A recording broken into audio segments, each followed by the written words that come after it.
Hi everyone, and welcome back to the European Poetry Festival 2023 interview series. I'm Richard Ettinger, and as a student for English literature and philosophy, I'm deeply interested in creative writing, English literature, and poetry. Welcome with me, our today's guest, the wonderful Agnes Schneidewind. Hi, nice to meet you. Hi Agnes, how are you doing? I'm good. I'm excited. Perfect, love that.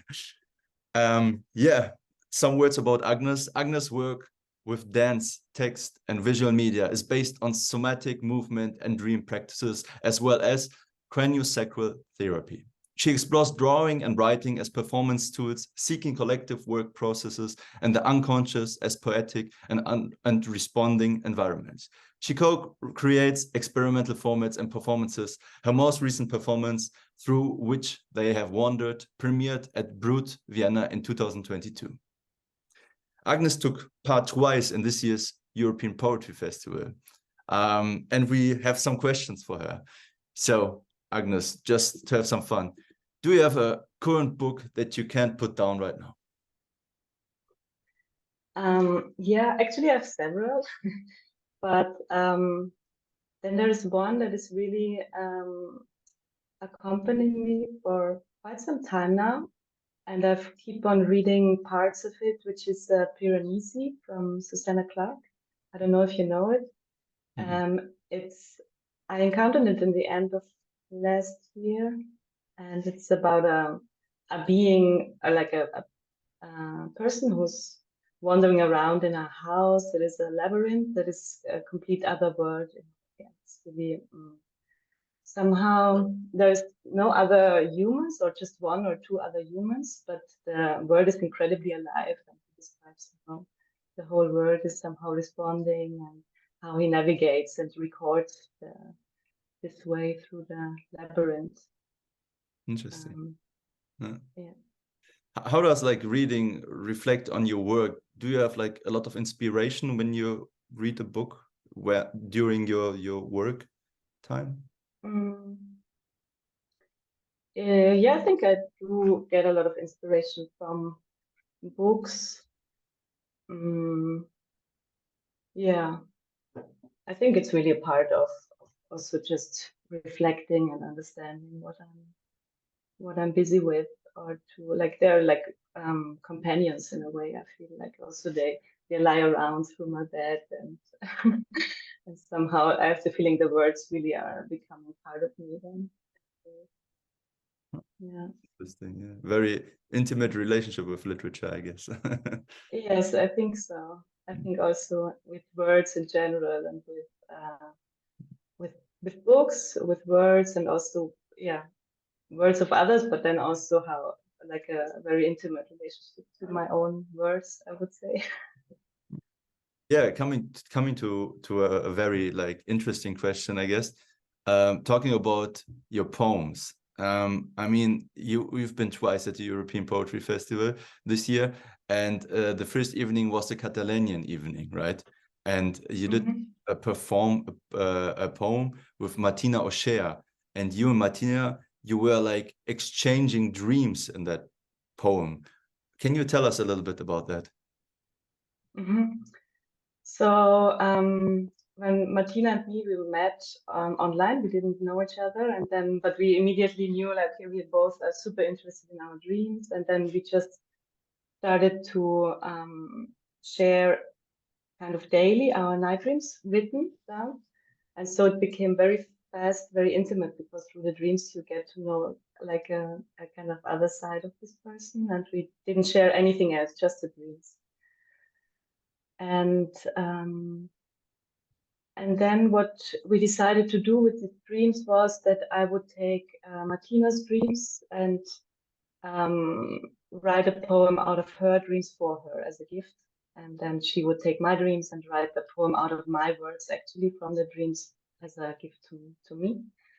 And then we, for the event, we read each other our gifts, because also the dreams are kind of, I don't know, I also perceive them as gifts from the unconscious, or something that is somehow coming from, I don't know which place, but I can also really regard it as a kind of gift that is there, like for free or from somewhere, that I can open and I can look at it. Yeah. Were you just sharing those dreams, or were you also like talking about the dreams, like exploiting it a little bit more, talking about, like, I don't know, Freud, for example, or was it just like, how did it work? In this case, we mainly shared the narratives of the dream, and sometimes we would ask questions, or we would respond to what the other thinks is appearing or comes up like as a pattern or repeats over and over. So we would sometimes do that, but mainly just to share kind of the narrative or the content or the feelings that appeared. I'm very busy with with different psychoanalytic and analytical psychology and archetypes and stuff. But then at the same time, I don't want to interpret dreams or so. I just want them also to unfold themselves in a way. And I think the way of writing each other a poem out of it also reveals a lot of what resonates, or what it somehow puts together another meaning of the dream in that that is also kind of reading or interpretation. Yeah, definitely. I mean, when I have the experience when I talk about plots of dreams, it's like sometimes it's the same pattern. It's like you can categorize them in a way, like, I don't know, a dream about losing teeth or something like that. I mean, some of my friends, they had it and they were talking about it. I said, yeah, I remember that dream like 2 weeks ago. I had the same dream, and it's like so interesting that you know, these patterns repeat through different individuals. Yes, totally. It's like at the same time, I think they repeat, but then the way we relate to them are so different. So we cannot go on into like this dream diaries, which always, or these lexicas that say like, I have, this means that and that. It's more like how I'm more interested in how do we actually feel this image in ourselves. So to feel like, okay, there is we all share maybe a certain imagery together. So there are connections, but then how do we relate to them is very different. Also, what we made out of them and how they relate to our stories and how our personal experiences. Even more interesting that you took Martina's dreams and she took yours, and then you made a poem out of it. So it's like, yeah, very interesting. Yeah, and for me it was very interesting also to read then what Martina would get from my dreams, to what would she select or take out of them to feed back to me also, or what does she return to me also from my own dreams, because her selection of course is another one, and it's her dreaming my dreams also. Yeah, in a way. definitely. Coming more to like the performance of the whole poem on the evening, I mean, you stand in front of the audience, in front of the microphone, and just introduce yourself, and then you start introducing Martina, and you both just untie your shoes, you put off your shoes, you put off your jackets, put it on the mic stand, and then you go into the back of the audience, so in the back of the room, and just stand like a couple of meters apart from each other, but facing each other in a way. And then you start performing the poem, like in the back of the audience. How did that come across? Good question. So for me, the setting, I think, of the poetry event is kind of unusual, I would say. I mean, I think it's a classic setting for readings, but I'm not really from this scene. I'm more from body and performance art. And I think for me, the space in general is super important as something that also performs, so that is also very present. And I think for us, it was very important to kind of use or feel the space also, and be like open it up a bit, open it up the setting, which is also like where can we place ourselves to feel comfortable? Where can we also somehow make the people who are sitting aware of their own positions, and to maybe change or reflect an attitude where you are at the moment. So it's somehow very interesting in this moments where it starts to move, or also we see suddenly the space where we are in at the moment. And we came there, and then we saw, just when we arrived at the same evening, and we were seeing the space, and we're like, okay, this, because we thought maybe we just gonna lie down on the ground, or we had several ideas actually, and then, but we didn't know the space, so we arrived, and just a few, maybe an hour before the performance or the evening started, and then we saw it, and it was completely different than we imagined it, of course, because it's always different than how you imagine it. And then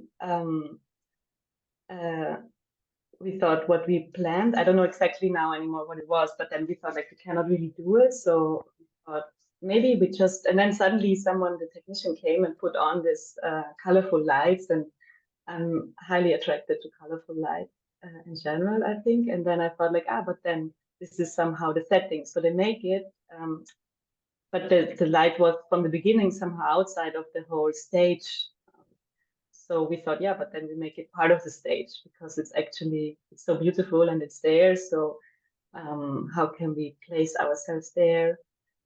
And I think the shoes, maybe they were there before, the shoes and the jacket, as something also to, maybe to also be aware of our bodies and what is present, how to disappear, how to be there, and what part of our bodies is where, or I don't know. Yeah. So there is something about the body that makes it very, very present, and also present in its absence, I guess. I also find it like that you made yourself comfortable, because you were talking about dreams, putting off the shoes, putting off the jacket, going into the back of where the lighting is a little bit different. It was like the setting, okay, we're going now into a different world, and you like broke off this fixed setting of, you know, the audience in front of you, and everybody, every poet is like, from the whole evening in this venue is like standing in front of them and just talking, like in the lecture or in the classroom or something. But you decided to do it differently, and that made it like very interesting, I guess. Yeah, I think this idea of comfort in general is very interesting to me. Like, how much comfort do I need to also do my work, and what is the setting that I can create actually to feel comfortable? Because it's I don't find it necessarily comfortable to stand in front of people who are sitting and who look at me. But then what are the conditions, and also what are the settings, and what do we need then to, because I also don't know if for the audience it's comfortable, but then like how can we also change these rules, or maybe play with them a bit more to also feel a bit more comfortable, in order to have intimacy together in a way. Because I think that's also what dreams are about, create also space, or also to create a space where this is possible, to relate intimately, and certain comfort, I guess. Yeah, definitely. Like in a circle or something, there are a lot of different aspects that you can do like that. And you come like, your background, I mean, if you Google put it into Google, your name is everywhere, and it's a lot of performance, and it's connected with art, and it's connected with sounds, and the setting is always different. Can you tell us a little bit more of your art? What are you doing? So I think my base is really my own body, and I'm working with the experiential body and dreaming practices. I come more from dance and movement, somatic movement. And from there, I also come into writing and drawing and other media, I would say, and also the theater space. But I think since my base is really my body, I think also the space where I am is always very, very in situ or very related to the space where I work. And then I see, okay, what is the relationship between me and the space, and how can, yes, I think the performances itself take very different forms also through that. Yeah. One of your performances, you had like an inflatable structure. Like, what's that about? So this was the Klein bottle. It's an, yeah. So it's an interest because I think my projects usually have like, because I'm working process oriented, so they come like go from one also to the next. And I think maybe the outcome is a poem or a drawing, but for me it's like more than a product. It's more part of a process that is going on. And in this case, I was working together with a dancer and choreographer who I collaborated with for a long time also, Johanna Nilsson. And we were in an exchange. So we were dancing together and doing other things, which were always in a way of a dialogue. So I would digest something or express something, and then it would go in through her. And so we would be in a constant dialogical practice. And then we came up with this, we found the Klein bottle as a kind of model for the way we were working together, because the Klein bottle is like one surface that goes from the inside to the outside, but you always stay on the same surface. Yeah, this was kind of a part of this relationship that also included many drawings and poems. Also with another artist I worked with more on a distance, where we exchanged words and poems, Mike Wegesser. And so it came together, but it was like one surface. And so the Klein bottle was somehow there as something that would allow us to go in and out and to touch it, and to see that also our breath is inside and also outside of this form somehow. And we had also events there with other people coming, where we would really touch it and go inside of it or relate to it. It's how it's, because when you were there in the space, this structure is really breathing, and it's you can hear it. So it's very organic in a way that makes also the experience of the drawings and of the poems in a way maybe more organic, or also makes it gives this potential or idea that there is something breathing with you also. Yeah.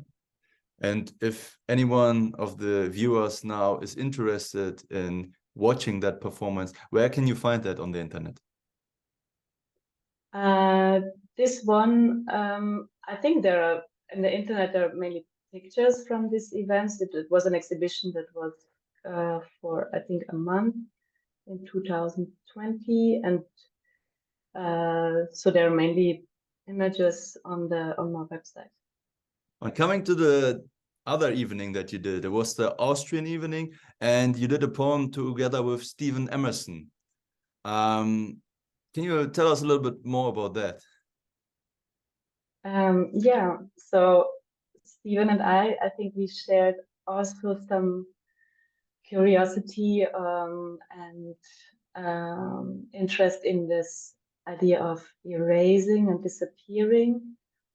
And I'm at the moment also researching on the experience of darkness, which I think is some place where we could relate also, because he's erasing things in the space or trying to erase things. And I think also the darkness is kind of erasing a kind of visual perception, or also erasing sometimes borders or bodies and other things.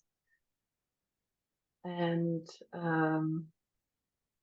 he was writing a poem which was dealing with a kind of was more like a structure, I would say, but I really perceived it as a score to work with, as if the like words content was erased also. And I think when I came to the Austrian Cultural Forum, it was because we were also sleeping there. And then in the space where the performance was, it was still completely empty. And I was sitting there when I arrived in the darkness on the floor, and I was also imagining the content that was erased, but the content became kind of like the evening of perceiving this space at the moment. So how does it actually feel now to sit in this space? And it became a kind of meditation of what is there now, and how while I'm waiting for the night to come, because it was May, it took very long for the night to fall and to actually become dark. And while I was waiting for the darkness, I was kind of seeing all the content like sounds or visual impressions that was also again very different than I imagined it before. And how do I imagine what is there, and can I reimagine it later on, how it will be, or so. Like it's playing with these different levels of imagination and imagining what we will imagine, what will be imagined, or something like that. And at the same time, also in the performance itself, trying to erase the visual perception, to really go also in a place inside, maybe, or invite in a gentle way to not look, or to not or to look differently, to look to the inside, or to see the borders melting, or to see perception changing. Yeah. Yeah, I found it very interesting. I mean, you can see it online. It's on YouTube, on Stephen J. Fowler's channel. And what you did, like in the beginning, you used the room. So you shuttered the blinds of the windows, and it became dark while Stephen was reading out his poem. And then in the end, when you were about to finish, the windows were opened again. And both poems, the first one was a little bit like kind of also like a mantra, I had the feeling, because it was repeating those sentences, but with it changing, like the punctuation which he incorporated. And then came your poem, which was very visual, so you wouldn't need like a room which was like dark, which was like something, just the dark room. This is all my feeling. I mean, it's like all interpretation. But when it was so dark and your images came up, like through hearing them, it was definitely, you can really be in the moment, you know, be in the poem inside. So I really like that. It's had a good effect. Yeah.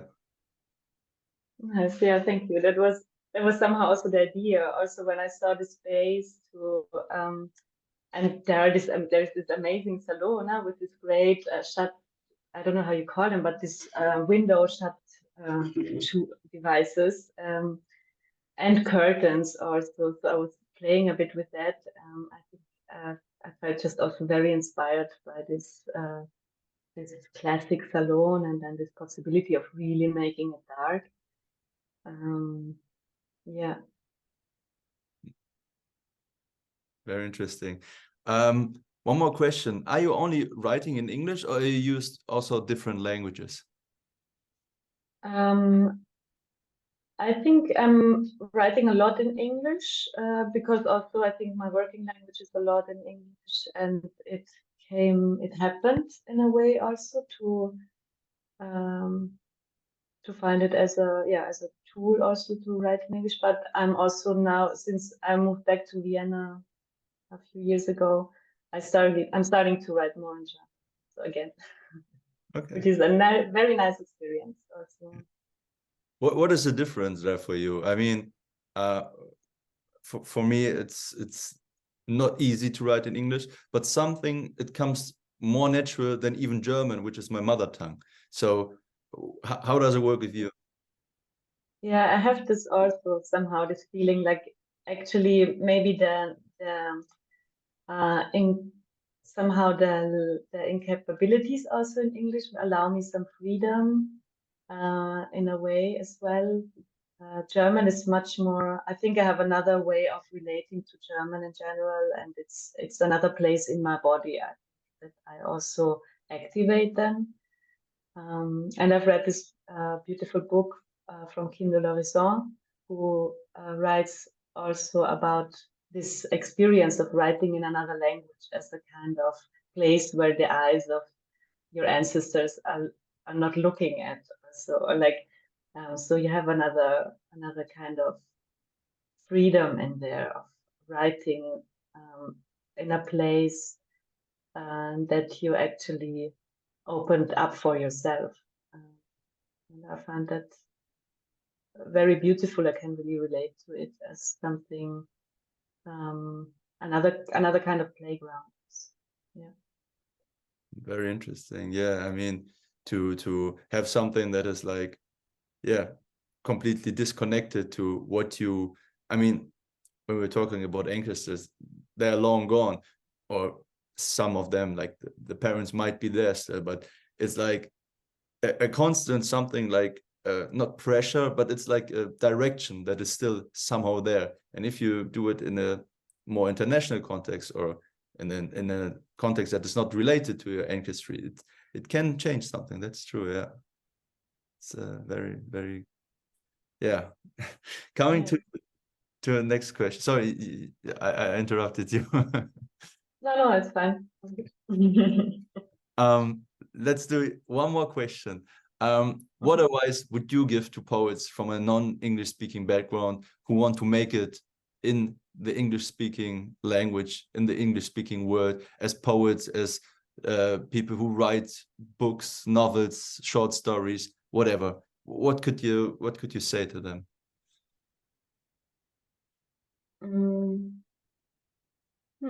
Good question. I think it's people who want to write in English, but they don't have English as a native language. I think to just really take their freedom to explore this other ground.